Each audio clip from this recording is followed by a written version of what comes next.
안녕하세요. 사실과 의견입니다. 제가 마지막에 영상 올린 게 상방 배팅이었고, 그 뒤에 이제 변동성이 좀 크게 나왔는데, 제가 몸이 좀 안 좋아가지고, 감기 걸려가지고, 그냥 주말 내내 골골대고 있었습니다. 여러분도 감기 조심하세요. 오늘은 길게는 못할 거고, 좀 짧게 그냥 이번 투자했던 거 리뷰 한번 하고, 향후 투자 다시 한번 말씀드릴게요. 나스닥 상방에 넣었던 거는 저번 그 장표 그냥 그대로 들고 왔어요. 과매도 구간인 게 가장 큰 사유였고, 금요일에 미국 국채금리 최종 시한이 잡혀 있었죠, 원래. 그래서 어떻게든 결론이 날 것으로 생각을 했는데, 마침 CPI 나오는 날이랑 이게 해결되는 거랑 같이 나오면서 그 마이너스 3%에서 플러스 2%까지 한 방에 땡겨 올렸는데, 그게 뭐 하루도 안 가고 그냥 금요일에 다시 꼬라박으면서 마이너스 3%로 현재 장이 마감되어 있죠. 그래서 지금 월요일에 장 열리는 게 그렇게 기쁘지가 않은데, 일단 결과부터 말씀드리면은 여기 보시면 올랐었어요. 상승했다가 심지어 이게 마이너스 제가 3점 몇 프로까지 봤던 것 같은데 아무튼 빠졌다가 다시 올라와서 마감이 됐고 이제 금요일에 다시 또 영국 저 문제 불거지면서 빠졌죠. 마이너스 3% 빠지고 지금 장이 마감되어 있는 상태예요. 그래서 아마 국장은 열리면은 가차없이 또 밀어버릴 것 같고 일단 결과는 어떻게 되냐면 제가 이번에 이거 들어갈 때 레버리지로 들어갔어요. 되게 크게 들어갔는데 정말 그냥 레버리지 몰빵을 쳤었어요. 진짜 크게 들어갔는데 그래도 뭐 다행히 뭐 신의 가호가 내렸는지 진짜 잘 됐죠 이거는. 근데 이게 들어간 이유가 요 전 장표에서 보시면은 이미 CPI 예정이 나와 있던 거는 요 앞에서부터 우려가 나왔었고 그리고 영국 문제도 그 두 가지가 같이 겹치면서 이미 여기서부터 이만큼 내렸어요. 그래서 제가 과매도라고 했던 게 이미 여기서부터 여기까지 내렸어요. 예정되어 있는 건 하나, 그다음에 영국 문제 되면서 영국 국채금리 폭발했던 그 시기에 요 하방이 같이 나온 거였고, 그때도 제가 말씀드렸지만 이미 예상치 자체가 되게 높게 나와 있었고, 그래서 영국 이 국채금리 그 디폴트 나오는 것도 뭐 어느 정도 금요일이면 정리가 되지 않을까 싶어서 좀 어느 정도 확신을 가지고 좀 들어갔던 건데 보시면 딱 요거예요. 요 급반등 나와서 상승했다가 그대로 장대 많이 그리면서 장대 연봉으로 반납했었는데 이게 이제 너무 컸다고 저는 생각하는 거죠. 그래서 뭐 이게 그 전날에도 제가 그 영상 찍고 나서 CPI 전날에 전전날인가에 제가 샀잖아요. 그래서 계속 마이너스였어요. 그러다가 이제 CPI 나오고 그다음에 국채 이슈 좀 해결되는 것처럼 보이면서 금요일에 금요일에 전 정리를 했어요. 정리를 한 이유에 대해서 말씀을 드릴게요. 정리가 제가 요 11,100을 기준으로 되게 말씀을 많이 드렸어요. 제가 채팅방에서도 요 선을 되게 자주 언급을 했었는데 요 보시면은 요 부분도 요 부분에서도 반등 나오는 게 요 상승 나오기 전에 여기서도 반등 나오는 게 딱 11,000 부근에서 계속해서 반등이 치고 올라갔었어요. 여기도 보면 이게 지금 1년짜리로 끊어온 거니까 거의 뭐 한 달 가까이를 이 11,000 선을 지지해서 하락해서 이거 주봉 정도 될 텐데 요 봉 하나하나가 장대음봉, 장대연봉, 장대음봉, 장대양봉 이 스펙트럼을 만든 게 여기였는데 꼭 이 반등이 나오는 구간이 요 11,100이었어요. 근데 마침 제가 요 수익이 요만큼 나던 때가 11,100이었어요. 그래서 그냥 정리를 했어요. 막 다 정리한 건 아니고 지금 들고 있던 이 7,300 부분에서 한 6,000 정도 덜어냈네요. 6,000 정도 덜어내고 요 남긴 건데 지금 마이너스 3%또 떴으니까 아마 장 열리면은 6% 빠지겠죠, 여기서. 그럼 이제 손실이 한 2%날 텐데 그냥 정리할 거예요, 이거는. 제가 애초에 들어간 이유가 그냥 과매도 국면이어서 들어갔던 건데 뭐 아시다시피 이번 상승과 하락이 나온 거에 대해서 저도 이제 영상 같은 거 많이 찾아봤는데 이유는 어차피 다 똑같아요. 과매도요, 과매도. 뭐 쇼커버링, 쇼스퀴즈 뭐 이런 말 많이 나오잖아요. 결국 다 똑같은 말인 거예요. 과매도라고. 너무 많이 쇼패팅이 들어와 있었기 때문에 그냥 되돌림이 나온 거라고 보고 있어요. 그거에 맞춰서 저도 이렇게 탈출을 한 거고, 이게 제가 예전에는 그냥 350분, 그러니까 채팅방에 있는 사람들만 제가 어차피 계속 실시간으로 얘기를 하니까 막 굳이 이런 인증을 안 했었는데, 거기서도 그냥 보여주니까요, 제 포지션을. 근데 요즘에 유입되신 분들이 많아가지고,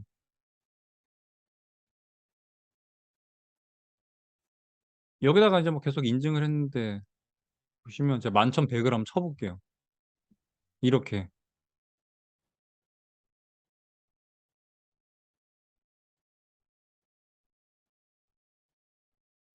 하나 더. 네, 이렇게 제가 했었어요, 이거를. 이 날짜가 나오나? 네, 여기 보시면 금요일이죠. 금요일. 금요일에 11,000선에, 11,100선에서 정리를 했어요. 크기가 안 되나?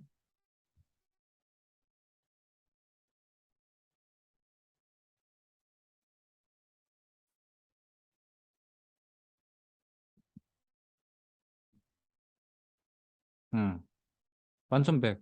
11,100에서 3,000주 남기고, 네, 다 정리를 한 모양입니다.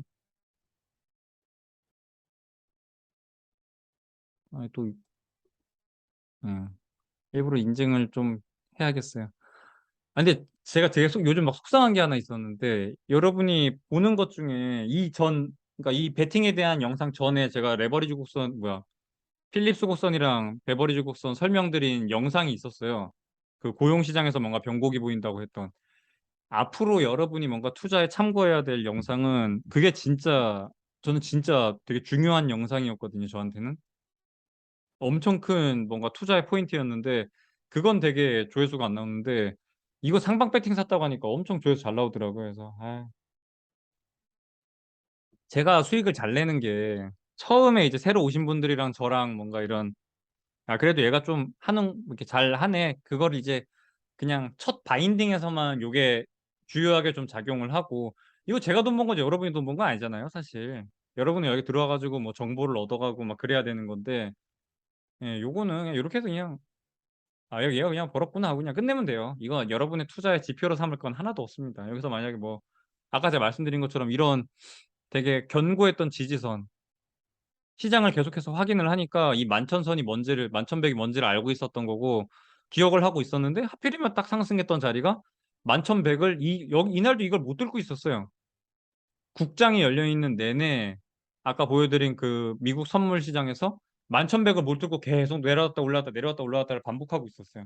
그래서 그냥 여기서 그냥 일부 정리해야겠다 싶어서 요거 남기고 정리를 했습니다. 근데 제가 이번에 이렇게 레버리지로 이렇게 크게 들어간 이유도 수익이 어느 정도 나서 수익이 났기 때문에 이 정도 리스크 테이킹은 가능하다고 생각을 했던 거예요, 제가. 제가 나스닥 상방 베팅도 QQQ라고 올렸잖아요, 일부러. 그러니까 저는 가능한데 여러분은 뭐 어디까지 리스크 테이킹 가능한지 제가 모르니까. 저는 그래도 올해 수익이 진짜 많이 났거든요.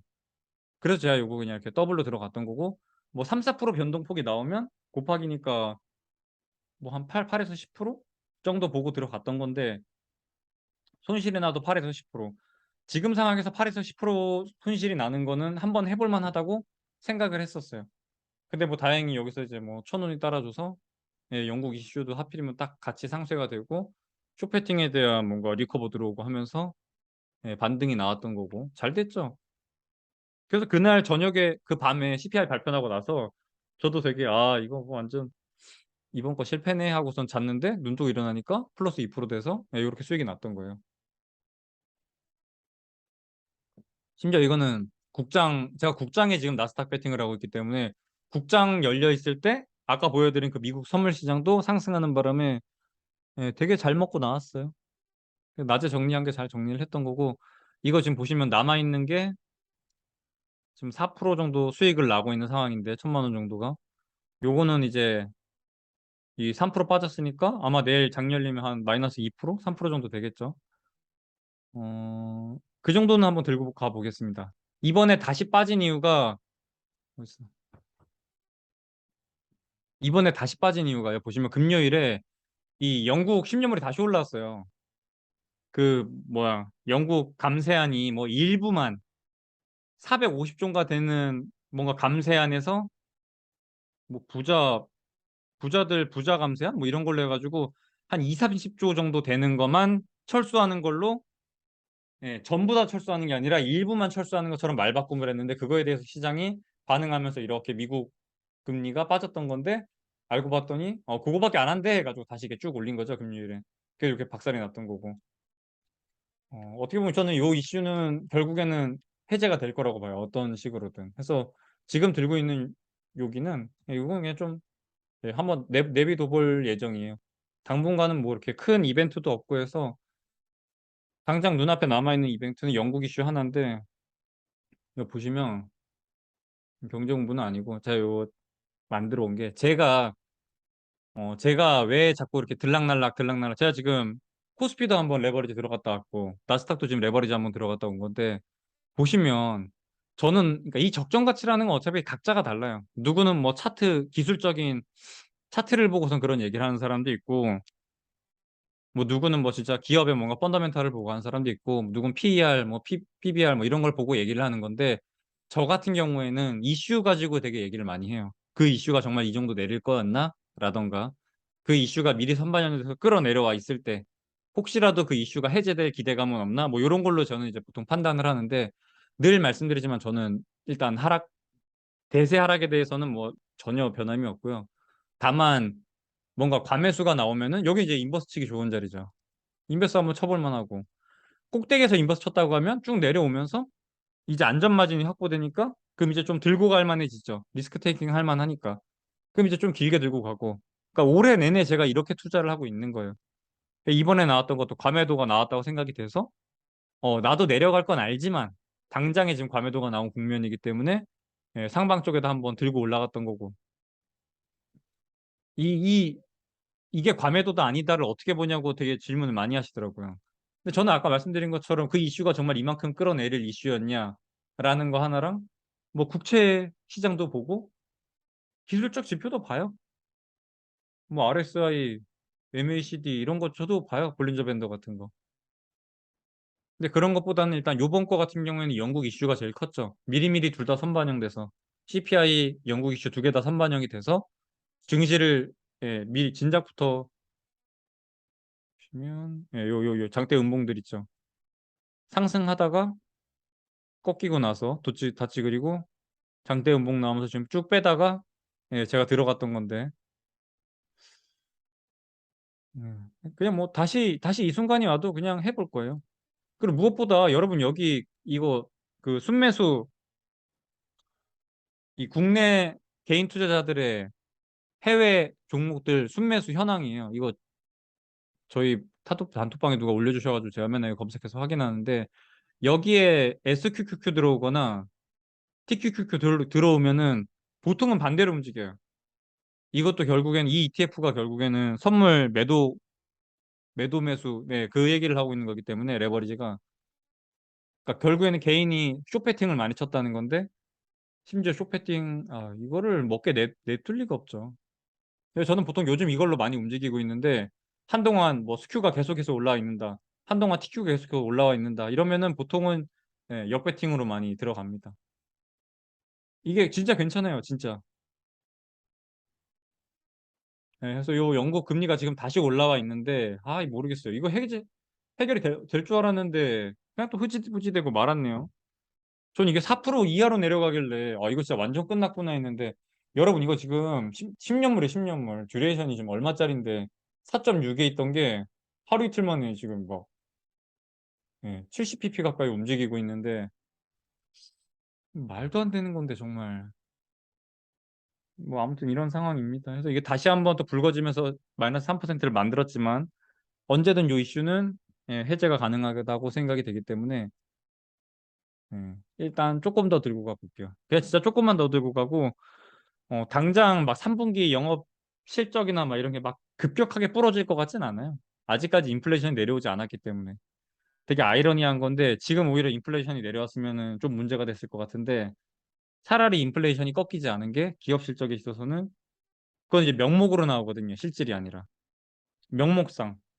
인플레이션이 감안되지 않은 거기 때문에 지금은 오히려 그냥 숫자 자체가 크게 나오는 게 조금 멀쩡해 보이는 효과는 있을 거예요. 그래서 이번 4분기에는 진짜 작살날 것 같은데 3분기까지는 예, 그래도 조금 버틸 수 있을 정도는 아닐까 싶어요. 그래도 해봐야 뭐 길어봐야 1, 2주? 저는 그 기업 실적 다 보고 싶진 않아요. 그 전에는 분명히 다 정리할 겁니다. 지금 들고 있는 저 1,000만 원도. 제가 이거 되게 자주 보여드렸죠. 이 12 미시간 소비심리 지수랑 소매 판매랑. 예, 지금 5년 정도 지금 제가 끌고 온 것 같은데 보시면 보통은 동행 지표예요. 소비 심리, 소비 주체들의 소비 심리. 너 향후에 TV 바꿀 거야? 핸드폰 바꿀 거야? 차 바꿀 거야? 뭐 이런 내구재나 이런 거에 대해서 물어보는 그걸 이제 지수화 시킨 건데 보시면 이게 동행 지표예요. 당연히 이제 소비자들의 심리가 앞으로 향후 구매 의사가 있어라는 말을 많이 하면은 이 점수가 높게 나오고 그 구매가 실행이 되면서 소매 판매가 높게 나오게 되는데 이게 48% 정도 됩니다. 미국 GDP에서 소매 판매가 차지하는 비용이. 뭐 산업 생산, 소매 판매, 서비스 막 이런 거 다 있는데 예, 그중에 이게 되게 예, 높은 비중을 차지하고 있는 건데 보시면 요 파란 색깔은 왼쪽 보시면 되는데 소매 판매 이 총량이에요. 그 인플레 적용된 건 아니고 그냥 순수한 수치입니다. 보시면은 지금 여기 이제 둔화되어 있죠. 요 꼭대기에서. 근데 소비 심리 지수는 쭉 급격하게 하락해서 지금 바닥에 처박혀 있고 보시면 평년도 18년부터 20년까지 코로나 직전까지 보면은 거의 이 오른쪽 레전드 보셔야 됩니다. 보면은 95, 90이 넘어요. 평균이 그냥 90이 넘는 게 보통 상태예요. 근데 지금처럼은 되게 안 좋아져서 50 근처까지 와 있는 상황이고. 근데 소매 판매가 아직 안 꺾였지만 인플레이션 때문에 이 명목 수치 자체가 높아 보이긴 하지만 인플레이션 빼고 나면은 사실상 감소하고 있다. 물건의 가격이 올랐지만 이 구매하는 개수 자체는 줄고 있다고. Q 곱하기 P인데 이거 결국에는 이 소매 판매라는 게 Q 양 곱하기 프라이스 P 그 두 개를 곱한 게 요게 되는 건데 가격이 올라가다 보니 이 지금 이 양 자체가 줄고 있는 게 여기에 반영이 안 돼서 막 급격하게 꺾이지 않는 것처럼 보이지만 실질적으로는 인플레이션 때문에 예, 그걸 제외시키고 나면 급격하게 빠지고 있어요. 이 미시간대 소비 심리 지수랑 동일하게 빠지고 있는 상황입니다. 근데 그게 이제 몇 달 전부터 이미 나오고 있는 상황이었고 이번에도 보면 소매 판매 거의 비슷하게 나왔는데 이 정도면 예, 지금 많이 부러져 있다고 봐야 돼요. 그러니까 경기 침체는 이제 점점 더 다가오는 걸로 보시면 됩니다. 근데 이제 경기 침체는 거의 이제 모두가 믿는 것 같아요. 아, 진짜 경기 침체 오는구나. 제가 몇 달 전에 그 영상 올리면서 근데 심지어 제가 그 블라인드 할 때예요. 제가 블라인드에다가 경기 침체 무조건 옵니다 올렸더니 그때도 욕 많이 먹었는데. 그러니까 그게 수학적인 거였어요. 제가 예상하고 뭐 예견을 하고 이게 아니라 그냥 수학적으로 당연히 오는 거예요. 당연히. 당연히 오는 거였어요. 경기 침체 오는 거는. 근데 지금도 혹시라도 지금도 본인 혼자 혹시 안 올 수도 있지 않나라고 생각되면은 그냥 이 영상을 끄고 뭐 좀 굳이 지금 이런 영상을 볼 필요가 없어요. 그분은 다시 말씀드릴게요. 고용시장. CPI 목요일에 나온 것 중에 CPI가 되게 중요하긴 했는데 그것보다 제가 되게 주목했던 거는 요 주간 실업 수당 신청 건수였어요. 제가 그 전주에 저저번 주? 네, 저저번 주에 이 21만 나올 때 한 번 더 보자 그랬어요. 이게 급격하게 뛰어 올랐는데 한 번 더 보자. 다음 주 가가지고 다음 주 목요일에 이것도 뛰는지 보자 했는데 아니나 다를까 뛰어 올랐고요. 그 다음에 일자리 제공수. 졸투 구인수를 보니 1,000만 이에서 계속 놀고 있던 이 구인수가 지금 급격하게 한번 폭락을 해서 이게 전전 영상입니다. 내가 그 비버리지 곡선이랑 필립스 곡선으로 분명히 실업률 뛸 거라고 얘기를 드리는 그게 요거예요, 요거. 베버리지 곡선 다시 한번 설명드릴게요. 구인율하고 실업률은 반비례한다. 요 구인 자리가 구인 일자리, 빈 일자리가 줄어들면 실업률이 올라간다라는 그래프예요. 여기 2000년대부터 이제 쭉 트래킹을 해서 움직여 다닌 차트였던 건데, 예. 딱 그냥 요대로 왔다 갔다 하는 거예요. 왔다 갔다. 실업률과 구인수. 그 구인수가 내려와야 되는데 이번에 8월 달에 급격하게 지금 1,000만으로 내려와 있고 다음 달 가가지고 만약에 1,000만 부러져 가지고 뭐 900 얼마 나온다? 그럼 실업률 무조건 올라갑니다. 근데 그 올라가는 게 제가 생각했을 때 한 12월 아니면 내년 초 정도 되면은 분명히 연준이 부담스러워할 만한 실업률의 급등이 나올 거예요. 심지어 지금 나오고 있는 3.5%도 경제활동 참여율을 보면은 충분히 높은 숫자예요. 단지 확인이 안 되었을 뿐. 그러니까 확인이 안 된다는 게 어떤 말이냐면은 원래 실업자로 분류가 돼야 되는 사람. 실업자가 뭐냐면 내가 이 노동을 할 의사는 있으나 노동 의지는 있으나 일자리가 없는 사람을 우리가 실업자라고 하고 그게 이제 실업률에 들어가게 되는 사람인데 그냥 애초에 구직을 포기한 사람은 실업률에 들어가지 않아요. 그러니까 노동 의사를 잃어버린 사람. 아우 그냥 나 일 안 할래. 이래버린 사람. 우리나라는 그거를 뭔가 이렇게 막 벌레보듯 하고 막 그러는 경향이 있긴 한데 외국은 그냥 내가 돈 이만큼 모아두면은 그냥 그거 쓰면서 살아요. 그런 사람이 되게 많아요. 그러니까 이 노동에 대한 이 저축이라던가 이런 거에 대한 금융 관념 자체가 해외랑 우리나라랑은 진짜 괴리가 많아요. 우리나라 막 저축에도 되게 많이 저축을 왠지 막 좋은 거라 그래야 되나? 안정적이고 좋은 거. 주식은 변동성 크고 대박을 노리는 뭔가 도박 같은 나쁜 거 막 이런 경향이 있잖아요. 근데 그게 해외랑은 전혀 달라요. 진짜 저희 나라만 그러니까 우리나라만 진짜 특이한 금융 케이스예요. 그래서 그냥 구직을 포기한 경우가 되게 많아요. 제가 저저번 주 그 고용 보고서 관련된 저저번 영상에서 고용 보고서 관련된 영상 올렸을 때도 거기에 히스패닉계의 그 경제활동 참여율이 급락했다고 제가 말씀드렸잖아요. 그러니까 아예 구직 활동을 포기해버린 거예요. 근데 그건 진짜 안 좋아요. 지금 비록 실업률이 3.5처럼 보이긴 하지만 애초에 그렇게 그냥 이탈해버린 사람들도 굉장히 많다. 그러니까 향후에 실업률이 올라갈 확률이 굉장히 높아졌다고 보여져요. 이것도 뭐 다음 주에 이제 또다시 이제 예, 이거 주 단위로 나오고 이거 매주 목요일에 발표가 됩니다. 또 올라가는지 안 올라가는지 봐야 되고 그다음 이제 그 9월 졸트 보고서 나오면은 구인수 어떻게 되는지 봐야 되고 근데 그게 천만 아래로 내려간다? 그러면 진짜 연말 내년 초에 분명히 실업률 뭔가 문제 생길 거예요. 보시면 신규 실업 수당 청구 건수의 사주 평균이 사주 평균 어떻게 보면은 한 달 평균으로 보시면 한 달로 보시면 될 것 같아요. 신규 실업 수당 청구 건수 보시면 요 파란색 선이랑 실업률 도트가 파란 이 실업률입니다. 보시면 약간 괴리를 가지고 있죠. 뭐가 선행하고 뭐가 후행하는지를 보시라고 제가 들고 온 거예요. 요 파란색 선을 오른쪽으로 조금 이동시키면은 실업률이랑 거의 똑같아집니다. 이동하는 경향 자체가. 그래서 어, 이 실업률이 한 달 후행한다라는 거를 보여드리려고 제가 이 차트를 긁어온 거고요. 그래서 우리가 앞으로 실업률이 올라가는 거를 알고 싶으면 요걸 이 뭐야 사주 신규 실업 수당 청구 건수를 참고하시면 됩니다. 그래서 지금 이게 돌아 나가고 있는 게 보이고 있다. 그래서 다음 주에 또 그게 계속해서 상승하는지를 봐야 한다라는 말을 드리려고 이거 들고 온 거예요. 요거는 구인수랑 요 전에 있었던 요 레버리지 곡선 관련된 얘기입니다. 보시면 잡 오프닝이랑 실업률이랑 관계를 나타낸 건데 또 반비례하게 딱 움직이죠. 구인 구인수 빠지고 실업률 올라가고 딱 데칼코마니처럼 이렇게 쭉 움직이고 있잖아요.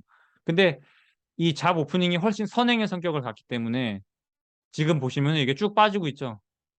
그럼 이제 이게 올라올 때가 됐다는 거예요. 실업률은 지금 10월인데 9월 달에 실업률을 발표하는 그 한 달 후행 지표인 것도 있지만 그 사람이 실업자라고 딱 판정을 내리기까지도 몇 달이 지연이 돼요. 그러니까 진짜 거의 1분기 가까이가 지연이 되는 거예요. 지연이 되는 게. 그러니까 한 달, 두 달 정도가 지연이 된다고 보셔야 돼요. 저 실업률에 그 실업한 사람이 반영이 되려면. 그 사람이 너 진짜 실업이라고 판정을 내리는 것까지 레깅 타임이 존재하기 때문에. 그래서 다음 주에 나오는 신규 실업 전담 건수랑 그 다음에 9월에 이 10월에 발표되는 9월 이 졸트 구인 보고서 두 가지를 참고하면은 이제 연말이나 내년 초에 실업률이 어떻게 변할지를 먼저 전망을 좀 해볼 수 있습니다. 할 거, 우리가 이제 해야 되는 거. 여기 보시면은 어, 조금 내가 리스크를 안고 들어가는 게 좀 부담스럽다. 혹은 뭐 올해 막 손해가 많이 나가지고 그냥 조금 심리적으로 좀 이렇게 좋지 않다.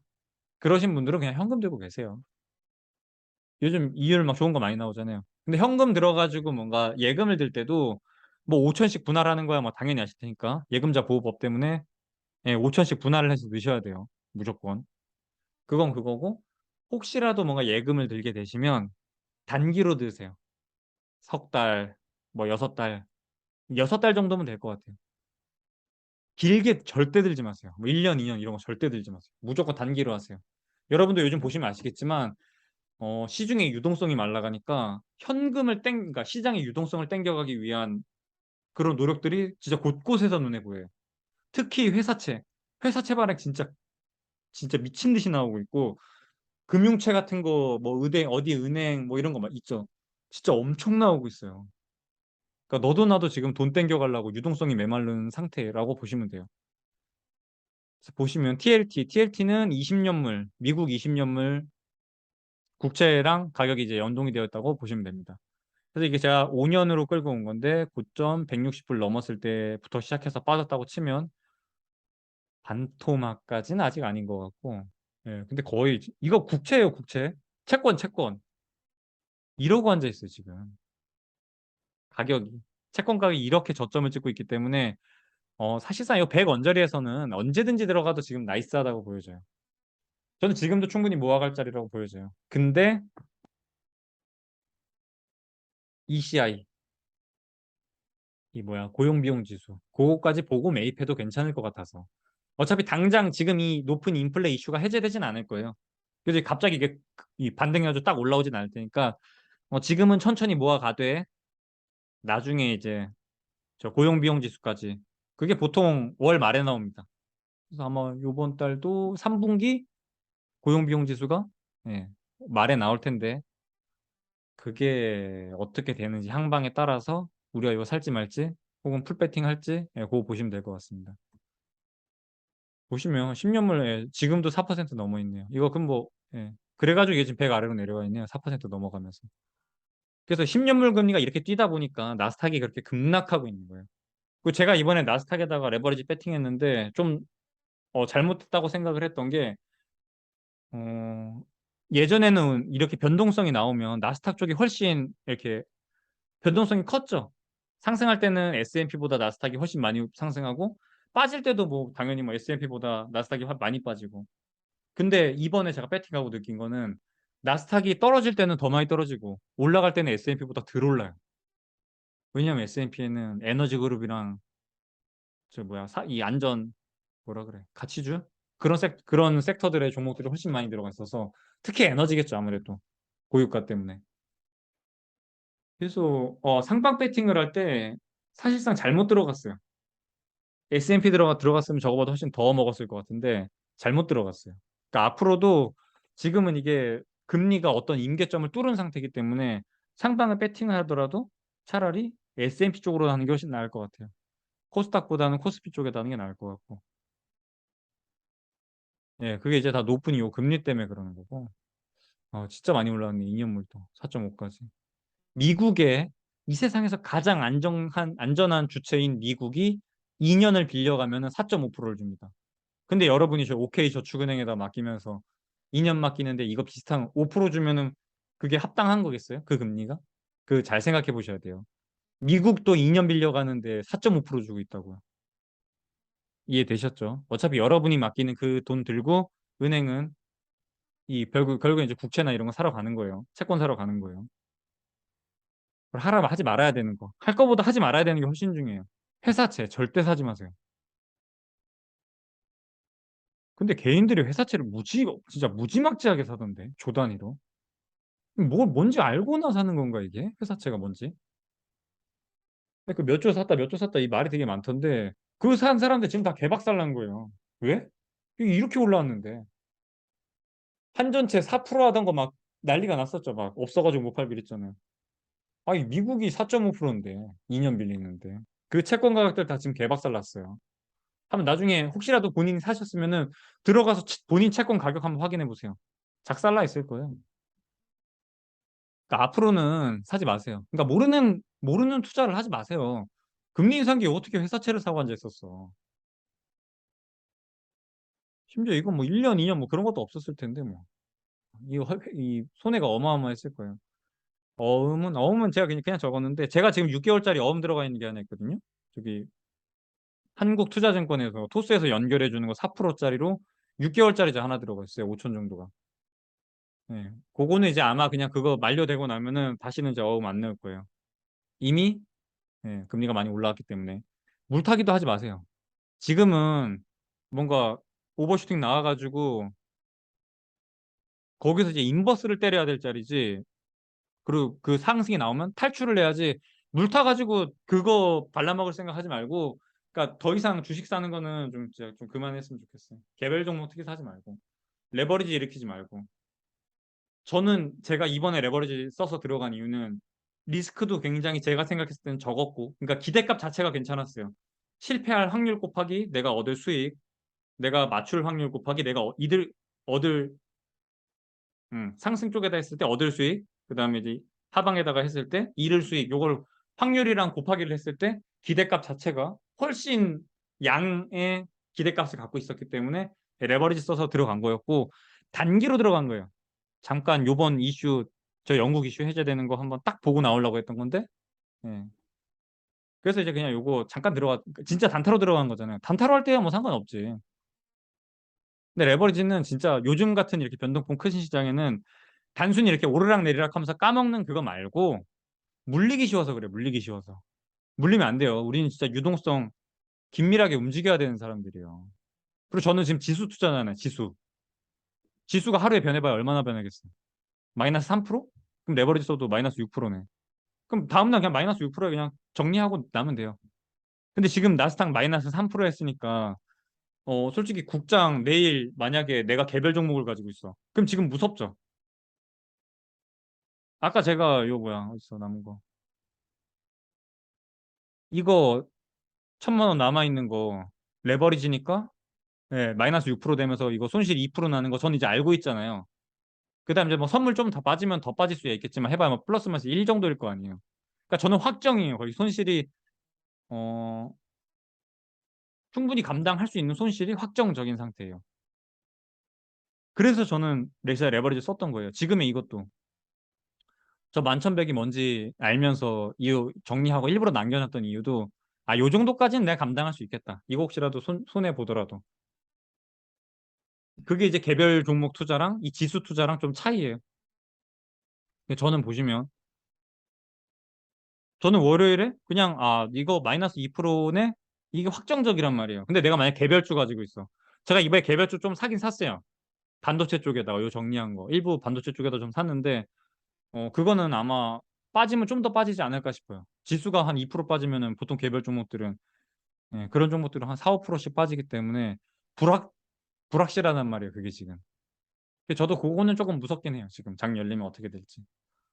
그래도 뭐 수익이 난 게 있어가지고 그냥 들고 갈 거예요. 월요일에 잠깐 뭔가 문제가 생기더라도. 왜냐하면 영국 쪽에서 뭔가 정리가 되지 않을까 싶어요. 반대로 정리 안 되면 문제죠. 그건 이제 손절을 해야죠. 부동산도 하지 마세요. 왜, 왜 부양책 쓰고 뭐야, 뭐 금리, 저금리일 때 안 하다가 이제 와가지고 갑자기 집 사고 싶어서 그래. 그 사람들 고점에서 다 지금 탈출하고 있는데 그 물량을 받아주겠다? 세상에 그런 바보 같은 게 있나? 이거 내년 가고 한 1년, 2년, 지금 봐봐요. 금, 비트코인, 주식, 채권 다 박살났죠. 뭐 하나 남았어요? 부동산 하나 남았어요. 부동산은 진짜 최후의 부동산 말 그대로 동산이 아니고 부동산이라고. 유동성 자체가 굉장히 낮은 자산 투자처이기 때문에 뭐 주식, 금, 비트코인 다 되게 유동이 편하잖아요. 언제든지 현금화 시킬 수 있는 자금들이고. 걔네가 그래서 먼저 타격을 받고 빠진 건데 이제 서서히 부동산 쪽으로 오는 거예요. 부동산도 절대 하지 마세요. 한 1, 2년 정도는. 그냥 내비두세요. 굳이 지금은 막 내가 심지어 어차피 이거 빚내서 살 거 아니에요. 지금은 레버리지 쓸 자리가 아니에요. 그냥 그렇게 좀 생각하시면 될 것 같습니다. 그래서 이런 거 특히 회사채 사지 마세요. 진짜. 요즘 회사채 사라고 연락이 너무 많이 오고 있어요. 심지어 저희 이번에 퇴직연금 미래에셋으로 바꿨거든요. 삼성화재에 있다가. 근데 그 미래에셋 바꾸는 거 상담하러 와가지고 회사채를 팔고 앉아있대. 그 퇴직연금으로 회사채 사라고. 뭐 한전채 이런 거. 한전채가 그래 안전하긴 하지. 근데 지금 정크 등급 아니에요, 그거? 더블비로 봤는데 제가. 물론 이제 부도가 났을 경우에는 뭔가 국가가 뭔가 행동을 해주겠지만, 근데 굳이? 굳이 4% 5%에 그걸 산다고? 지금 미국이 지금 얼마인데? 미국이 2%에 2년물을 지금 4점으로 빌려주고 앉아있는데 저걸 왜 하고 앉아있어 도대체? 회사에서 절대 하지 마세요. 특히 신종 자본증권, 코코본드, 후순위 채권 이런 말로 불리는 그 극악의 연구체는 절대 사지 마세요. 절대. 요즘 이거 자꾸 많이 산다고 개인이 요즘 이거 기웃기웃 많이 한다고 해가지고 여러분이 사야 되는 거는 국채. 정확히 말씀드릴게요. 채권 중에서 국채예요, 국채.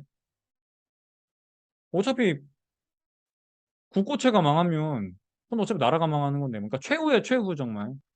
그러니까 망할 일이 없다까지는 아니어도 어차피 그거보다 안전한 게 없기 때문에 그냥 거기다 넣으라고 말씀드리는 거예요. 아니, OK저축은행이 안전하겠어요? 우리나라 정부가 안전하겠어요? 간단한 거예요, 간단한 거. 아무튼 좀, 네, 좀 보수적으로 했으면 좋겠어요, 보수적으로. 지금도 보시면 요거 어딨어.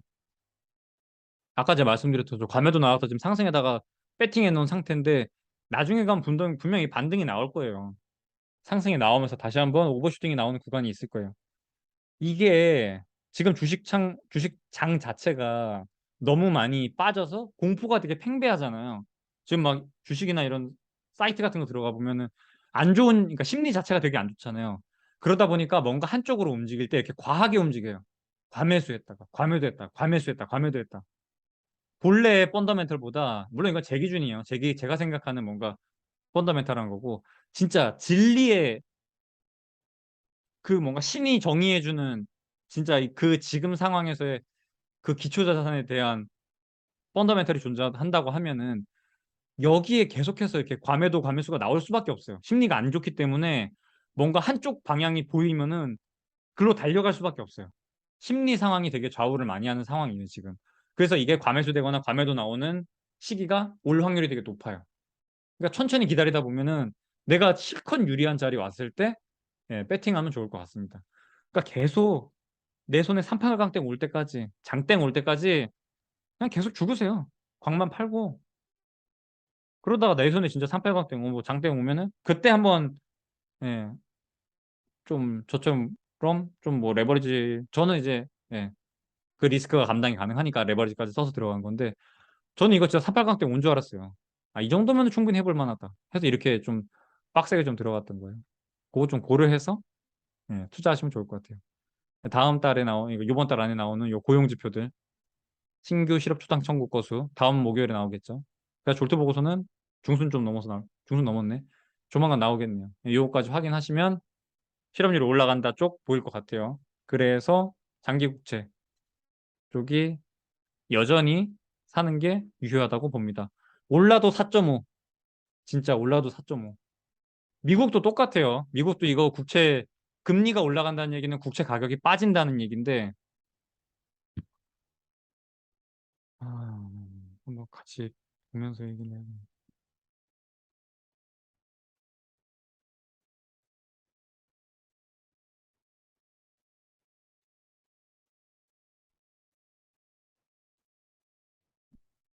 보시면 트레이딩 이코노믹스 제가 보통 여기 지수 이 뭐야 나오는 지표들 경제 지표도 다 여기서 참고합니다. 정부, 부채. 이번에 양적 완화로 끌어올리면서 때가 5년? 네, 보세요. 이렇게 올랐다니까 이번에 코로나 때 정부 부채가 이렇게 올랐어요. 50% 가까이가 한 방에 올랐어요. GDP 대비 정부 부채 볼까요? 10년, 25년? GDP 대비로 정부 부채가 60단에서 놀던 게 양적 완화 한 번 하면서 100단으로 이 퀀텀 점프 한 번 했고 다시 코로나 때 100에서 지금 137 이렇게 올랐어요. 근데 미국 국채 금리가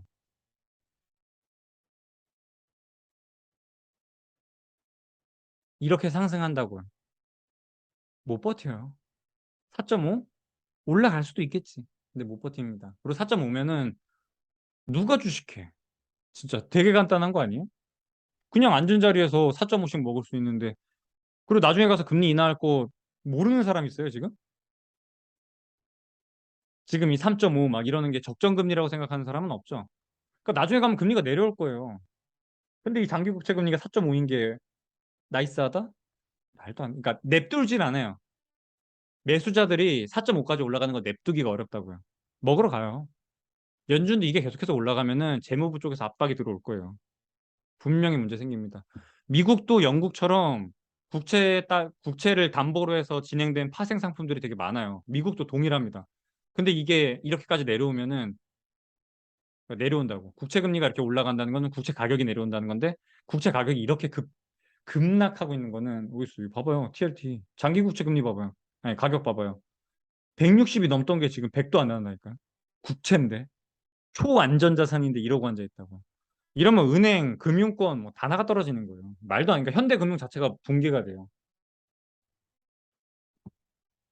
이번에 영국 사태만 봐도 아시겠지만 영국이 저 정도인데 이거는 뭐 전 세계가 모두가 담보물로 들고 있기 때문에 보통 중앙은행들은 어 액면가 기준으로 돼 있어요. 제가 그 뭐 외환보유고 관련돼서 말씀드렸었지만 제가 한국은행에다가 질문 올려가지고 확인했었어요. 이렇게 금리가 변동하면 너네가 들고 있는 이 미국채나 뭐 다른 그러니까 채권 유가증권들이 많은데 너네 그거 다 이 시장금리 변동하는 거에 따라서 가격을 반영해서 발표하니라고 물어봤는데 아니래. 자기네는 다 액면가 기준으로 발표를 한다고 했어요. 그러니까 어차피 만기까지 들고 간다 이거예요. 미국도 똑같아요. 미국도 그 페드 들어가가지고 현재 보유 자산 현황 확인해 보면은 그 아래 액면가 기준이라고 명시되어 있어요. 그래서 그렇게 그런 애들은 근데 뭐 정부가 어차피 뭐 대차대조법 쓸 것도 아닌데 아무튼 그런 곳들은 액면가 기준으로 되어 있기 때문에 이렇게 국채 금리가 솟는 거에 대해서 영향을 안 받아요. 문제는 보험사, 은행, 연기금 예, 그런 데가 이제 다 문제예요. 왜냐면 향후에 미래에 줘야 되는 연금, 보험 뭐 이런 것 때문에 그게 다 부채로 잡혀 있는데 이렇게 채권 자산이 박살나면은 부채 대비 자본이 깎이는 거기 때문에 그 비율을 견딜 수가 없어요. 이게 5%까지 간다고? 그런 건 없어요. 그리고 그걸 냅두지도 않아요, 시장이. 주식 시장이 이렇게 안 좋은데 이거 사러 와야지. 앉은 자리에서 4.5% 준다는데 초안전 자산으로 1년에. 미국에서 S&P 배당주 열심히 사가지고 1년에 배당 얼마 나올 것 같은데요. 그게 이제 한 4% 나오는 거예요. 근데 미국 국채가 4%, 4.5 나오고 앉아 있으면은 이걸 내비둔다고? 그러니까 매수세가 몰려서라도 이 국채 금리는 내려오게 돼 있어요. 그러니까 지금도 충분히 장기 국채 매력은 있습니다. 네, 오늘 여기까지 하고요. 그리고 제가 요즘 음, 아무튼 요 전 영상은 꼭 한번 봐주세요. 요 전전 영상. 그 필립스 곡선이나 베버리 곡선 나온 거. 여러분의 투자 포인트는 거기 있어요. 이런 이런 인증 말고요, 이거. 이게 제가 돈 번 거지 여러분이 돈 번 게 아니잖아요. 이게 뭐가 중요해, 이게. 근데 왜 자꾸 이거에만 자꾸 제 조회수가 꼽히는지 모르겠는데. 일단 그래도 제가 지금 한 1,000명 정도 되는데 저는 이 분은 진짜 되게 저한테 되게 소중한 분들이에요. 그래서 돈 잘 지켰으면 좋겠어요. 제가 돈 많이 벌게는 못 해드려요. 지키는 건 해드릴게요. 나중에 이 경기 침체가 끝나고 나면은 다시 한번 부약책이 나올 거고 그때 되면은 저 말고 저기 막 증권맨들이랑 주식 잘하는 사람들 있잖아요. 종목 잘 찾는 사람들. 그런 사람들한테 가가지고 좋은 종목 받아서 그때 수익을 내세요. 지금 저는 그냥 안정적인 거 제가 언제 뭐 권한 거 있어요? 이거 국채금리 권한다고 얘기할 거야? 이거? 국채를 권한다고? 장기 국채 권합니다라고. 아 물론 이제 권하는 거지. 아 근데 이거는 여러분 2년짜리 예금 드는 거랑 이거 미국 2년짜리 국채 사는 거랑 여러분이 조금 번거롭긴 하지만 사실상 안정적인 거는 국채예요, 국채. 은행보다는 정부가 훨씬 안정적인 거예요. 그러니까 제가 추천하는 거는 해봐야 그냥 예금 같은 그냥 그런 안전자산일 뿐인 거예요. 주식 사지 마라. 인버스 찍자고 했던 거는 진짜 말도 안 되는 자리였으니까. 근데 요즘 인버스 얘기도 안 하죠. 이제 많이 빠져가지고 감히 뭔가 이렇게 막 위아래 방향을 말씀드리기가 좀 어려워가지고 말씀을 안 드리고 있는 거고요. 예. 그러니까 지키는 투자를 해야 되는 시기여서 제가 지금 잘 먹히고 있는 것 같은데 여러분이랑 좀 한 1, 2년만 잘 버티면 분명히 진짜 돈 많이 벌 수 있는 시장 와요. 문제는 그때 가가지고 내가 현금이 없어서 그 바닥에 널브러진 거를 못 사는 게 문제예요. 그 상황이 되지 말자고요. 네, 그냥 그거 하나만 좀 당부드리고 싶었어요. 네, 또 조만간 또 찾아오도록 하겠습니다. 오늘은 여기까지 하겠습니다. 여러분도 감기 조심하세요. 지금 진짜 날씨가 많이 급격하게 추워졌네요. 빠잉!